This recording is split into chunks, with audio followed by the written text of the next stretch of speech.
शिवलिंग 5 प्रकार के हैं।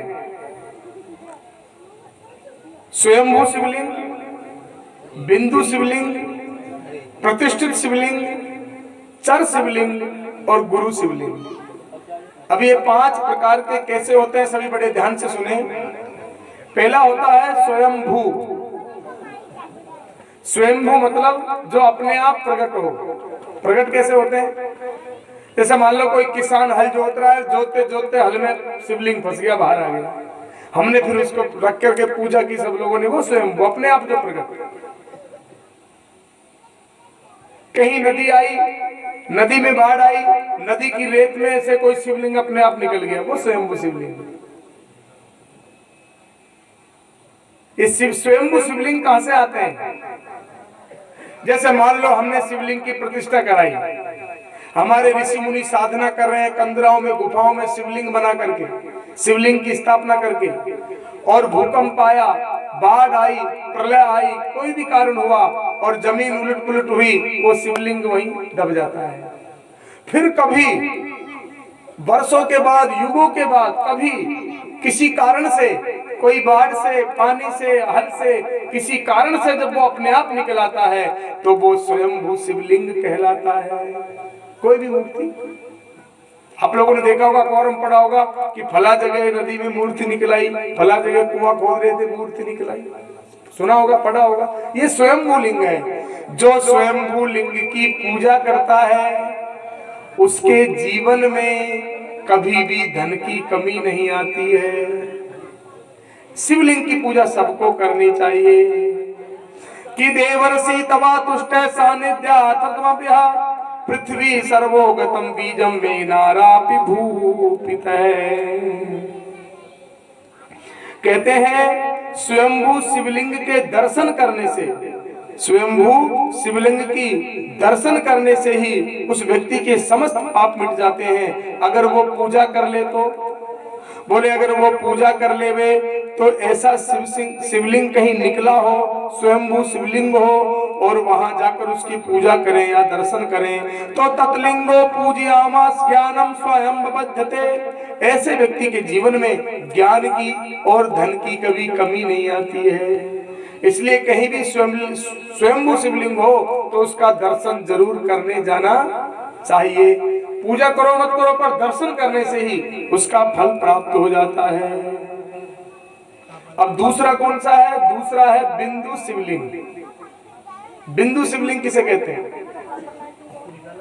ये जो मंडल बनाया ना दाल चावल के, आप लोग सोचते होंगे पंडित जी के दाल चली जाएगी 1 किलो इसलिए बनाए हैं, यही सोचते हो ना?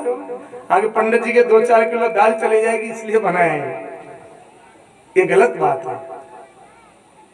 ये सब हमारे शास्त्रों में वर्णित है, शिवपुराण में लिखा है, इसको बिंदु लिंग बोलते हैं। चित्र के द्वारा या दाल धान्य चावल के द्वारा या किसी ताम्र पत्र में या चांदी पत्र में हम लोग यंत्र बनवा लेते हैं, ये सब बिंदु लिंग की गिनती में आते हैं। ये सब बिंदु लिंग है। फोटो में बनवा लो, कागज में बना लो, भोजपत्र में बना लो, किसी सोने चांदी के तांबे के पत्र में बना लो, या कपड़े के ऊपर हम दाल वगैरह धान्य से मंडल बना लो, ये सब बिंदु लिंग में आते हैं। इनको बिंदु लिंग बोलते हैं। इनकी पूजा करनी चाहिए।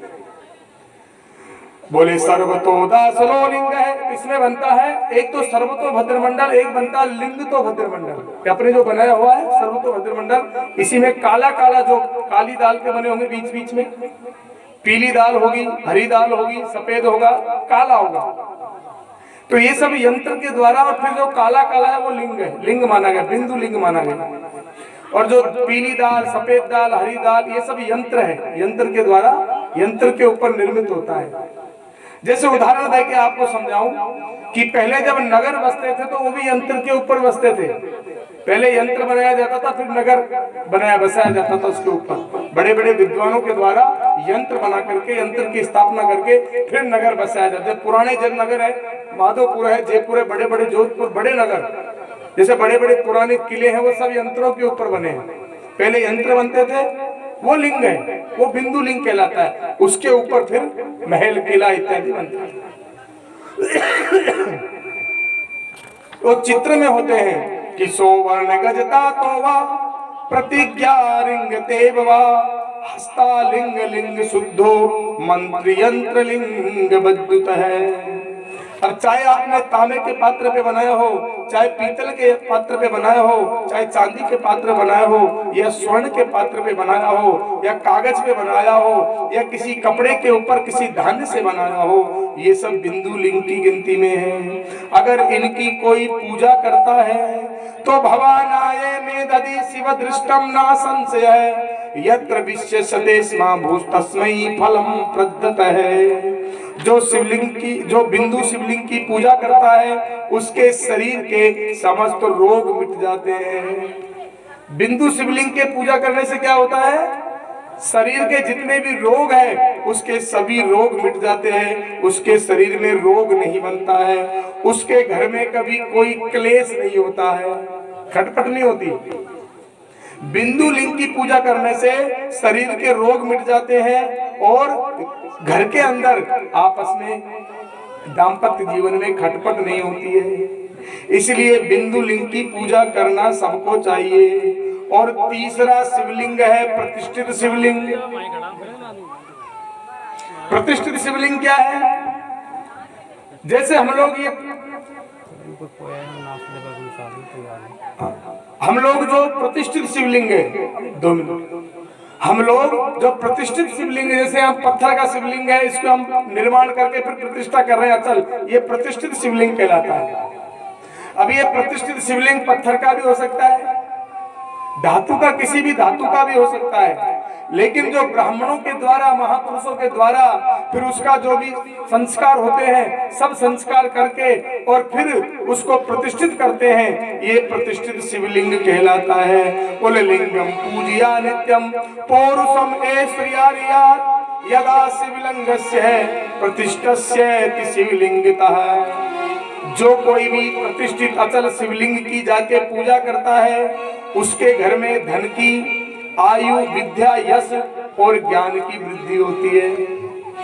प्रतिष्ठित शिवलिंग की, जैसे हम लोग प्रतिष्ठा करवाते हैं, पहले नीचे गांव में करवाई, अब यहाँ करवा रहे हैं, जगह जगह देश देश में प्रतिष्ठित शिवलिंग है। अगर हम ऐसे शिवलिंग की जाके पूजा करें, उस पे जाके जल चढ़ाएं, तो क्या बढ़ेगा? धन, आयु, विद्या और यश। इस प्रकार हम सभी लोगों को प्रतिष्ठित शिवलिंग की पूजा करनी चाहिए। अब ये प्रतिष्ठित शिवलिंग किसी भी चीज का हो सकता है। उसी प्रकार से एक चौथा शिवलिंग है चर शिवलिंग। अब चर शिवलिंग क्या होता है? बड़े ध्यान से सुनो। चर शिवलिंग होता है, चर शिवलिंग 6 इंच से बड़ा नहीं होना चाहिए। 6 इंच इतना बड़ा। प्रतिष्ठित शिवलिंग बड़ा हो सकता है, जिस हम प्रतिष्ठा करा रहे हैं, ये कितना भी 1.25 फीट का भी, 2 फीट का भी हो सकता है, 10 फीट का भी हो सकता है, लेकिन जो चर शिवलिंग है वो 6 इंच से बड़ा नहीं होना चाहिए। और चर शिवलिंग भी किसी भी धातु का बना सकते हो, चांदी का बना सकते हो, पारा का बना सकते हो, सोने का बना सकते हो, तांबे का बना सकते हो, पत्थर का बना सकते हो, या फिर नर्मदा नदी का नर्मदेश्वर भी ला सकते हो। लेकिन ये चर शिवलिंग हर घर में होना चाहिए। चर शिवलिंग का मतलब है इसको हम कहीं भी ले जाएं, छोटा सा इतना बड़ा रखो, उसको अपने घर में रखो, हम कहीं जाएं तो साथ में भी ले जा सकते हैं, उसकी पूजा कर सकते हैं, ये चर शिवलिंग कहलाता है। जो चर शिवलिंग की पूजा करते हैं उसके घर में 2 वस्तु हमेशा बनी रहती है, सुख और शांति। चर शिवलिंग की पूजा करने से सुख और शांति प्राप्त होती है। और 5वां शिवलिंग कौन सा है? कौन सा है? अभी बताया ना मैंने।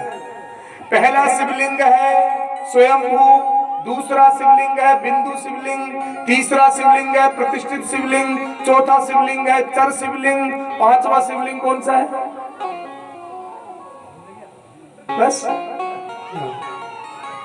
अभी 5 मिनट भी नहीं हुई, बताया भूल गए। 5वां शिवलिंग है गुरु शिवलिंग।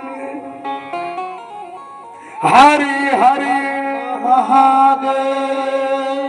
ये गुरु शिवलिंग किसे कहते हैं? आप लोगों ने गुरुजी बनाए क्या? हाँ, हमारे गुरुजी है, ब्राह्मण है, कुल पुरोहित है। हम लोग क्या करते हैं? तिलक करते हैं, माला पहना देते हैं, पूजा करके आरती करके भेंट दे देते हैं, अच्छी बात है। लेकिन जब तक गुरु का जो दाएं पैर का अंगूठा है, गुरु जी का जो दाएं पैर का अंगूठा है, वो गुरु शिवलिंग कहलाता है। जब तक उसकी पूजा नहीं करोगे, जब तक उसको नहीं धोगे, उसके गंध अक्षत नहीं करोगे, तब तक आपकी गुरु पूजन पूर्ण नहीं माना जाएगा। इसीलिए आप लोगों ने देखा होगा, बड़े बड़े संत महंत होते हैं, अपने दाएं पैर को नीचे दबा के बैठते हैं, क्योंकि जितनी भी भक्ति, जितनी भी शक्ति, जो कुछ होता है वो ब्राह्मणों के दाएं पैर के अंगूठे में होता है। इसीलिए हमेशा चरण स्पर्श करो, दाएं पैर को छुओ। हाँ, दाएं पैर ही पुजवाया जाता है, वो भी अंगूठा। इसीलिए पांचवा शिवलिंग है गुरु शिवलिंग। गुरु शिवलिंग की पूजा करने से, जो गुरु बना रखे हो तो उसके पैर के अंगूठे को जरूर धो, उसका पूजन जरूर करो। उससे क्या होता है, बोले जो चारों लिंगों की पूजा करने से जो प्राप्त होता है, वो गुरु शिवलिंग की पूजा करने से प्राप्त हो जाता है। चारों शिवलिंगों का मैंने अलग अलग बताया ना, शिवपुराण में लिखा है। स्वयंभू की पूजा करोगे तो धन धान्य बढ़ेगा, मान सम्मान बढ़ेगा। बिंदु लिंग की पूजा करोगे तो आयु बढ़ेगी, यश बढ़ेगा, कीर्ति बढ़ेगी। प्रतिष्ठित शिवलिंग की करोगे, चर शिवलिंग की करोगे तो सुख शांति आएगी।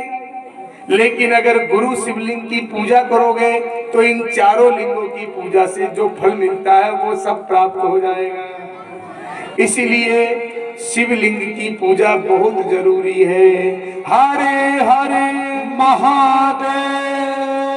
देखो, ये जो रूप है ये तो मूर्ति रूप है, ये जो हमारा रूप है तो मूर्ति रूप है।